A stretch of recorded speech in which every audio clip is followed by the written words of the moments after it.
Tahajjud, the prayer of the night, a time when the world sleeps, but the heavens open, a moment of unmatched serenity, when the most powerful prayer after the 5 obligatory salah takes place.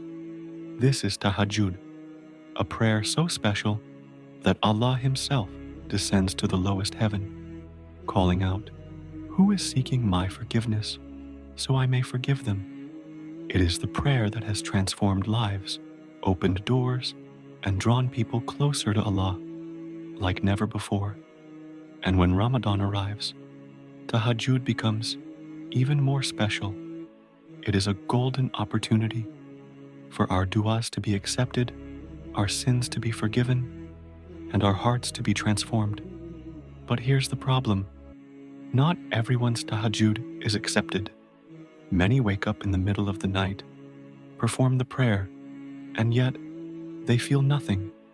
Their du'as seem unanswered, their hearts remain heavy, and they wonder, why don't I feel the spiritual high of tahajjud?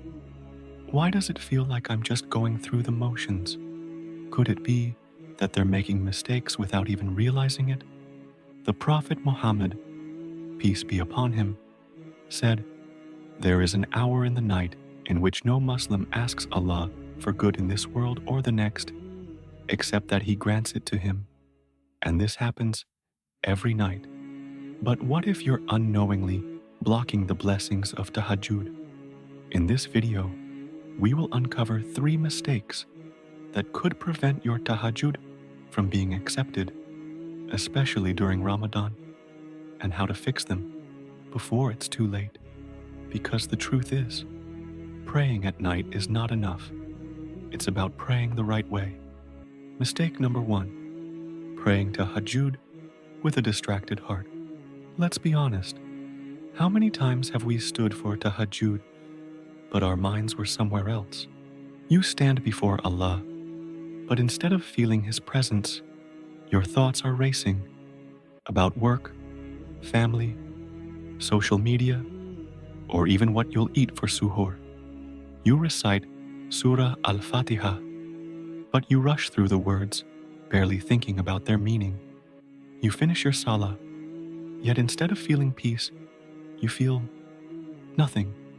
And then you wonder, why don't I feel connected? Why does my heart still feel heavy? The answer? Because your heart is not present. The Prophet Muhammad, peace be upon him, said, Allah does not accept a dua from a distracted heart. That means when you stand before Allah at night, but your heart is somewhere else, your prayer is incomplete. Imagine this. You're having an important conversation with someone you deeply respect, but instead of listening, you keep checking your phone, distracted. Would that person feel valued? Would they feel respected? So, why do we do the same with Allah? Allah reminds us in the Quran, "Successful indeed are the believers, those who humble themselves in their prayers." Surah Al-Mu'minun 1-2. That means tahajjud is not just about standing up at night. It's about standing with sincerity, presence, and humility. So before you start tahajjud, here's what you should do. Clear your mind. Sit in silence for a few moments. Take a deep breath. Remind yourself, you are about to stand before your Creator. Slow down your recitation. Don't rush through surahs. Focus on every word. If you don't understand Arabic, reflect on the meaning of what you're reciting.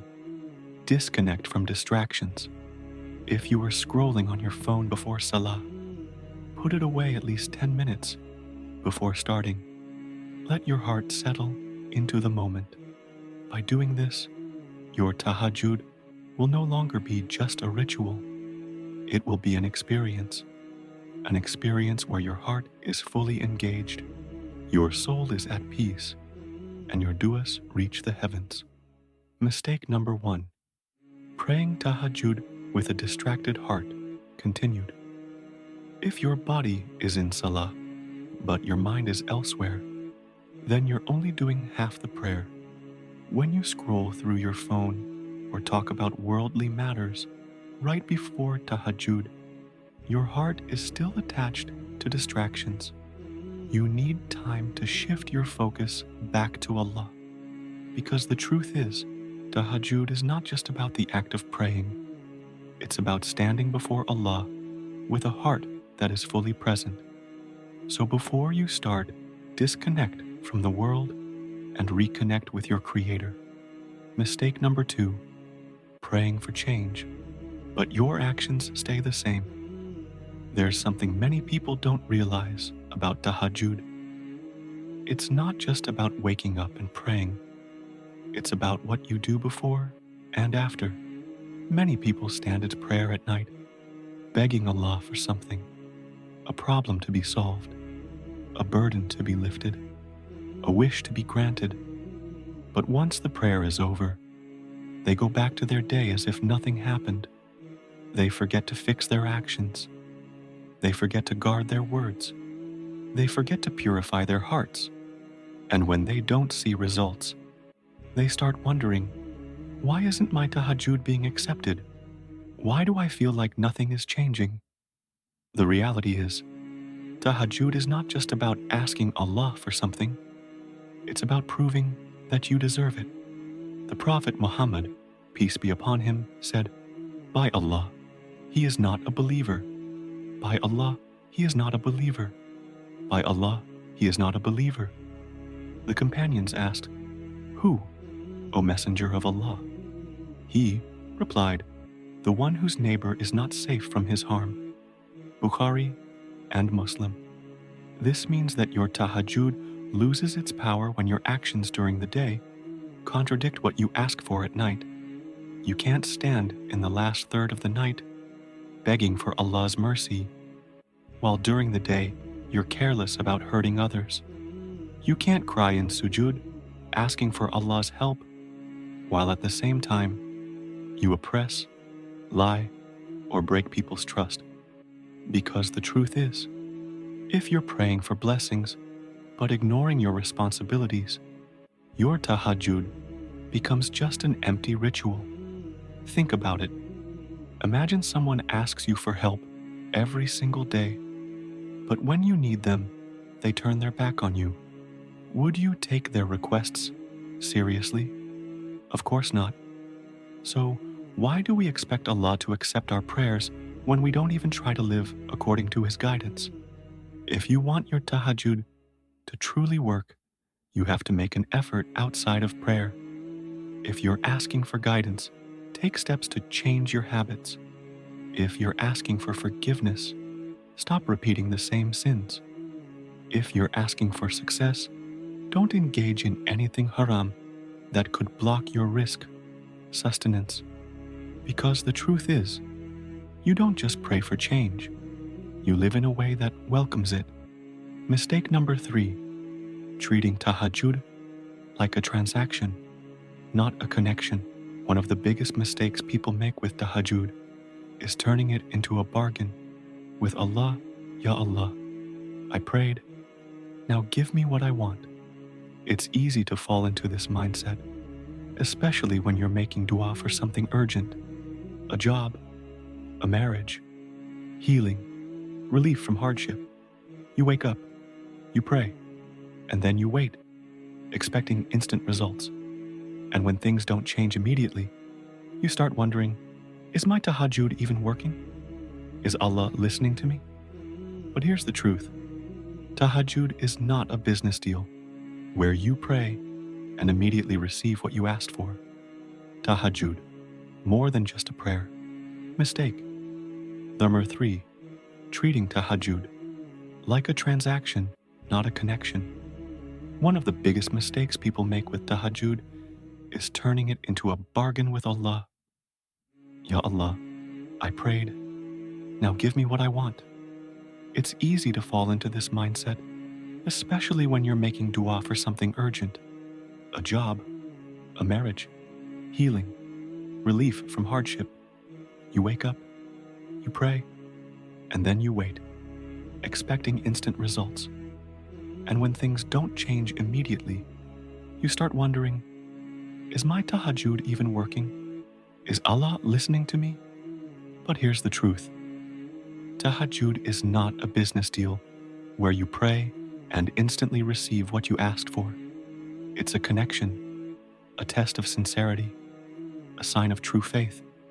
The Prophet Muhammad said, "Call upon Allah while being certain of being answered, and know that Allah does not answer the dua of a heart that is heedless and distracted."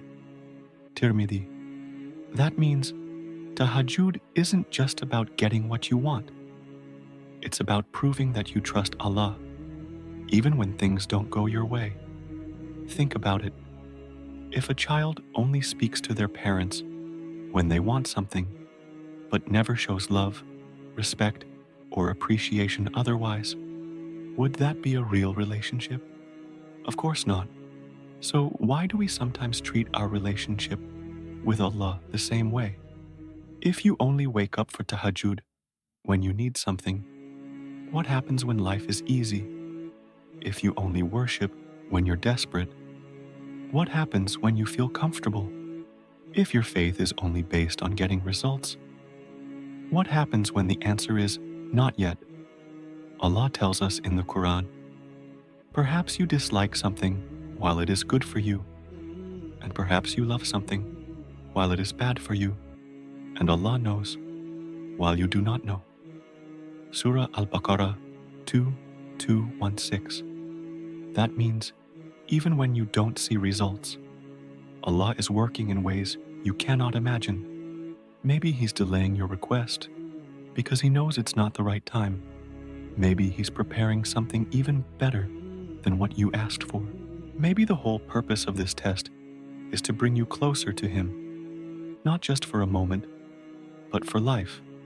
Because the truth is, Tahajjud isn't just about asking, it's about trusting, surrendering, and loving Allah, even when things don't go the way you planned.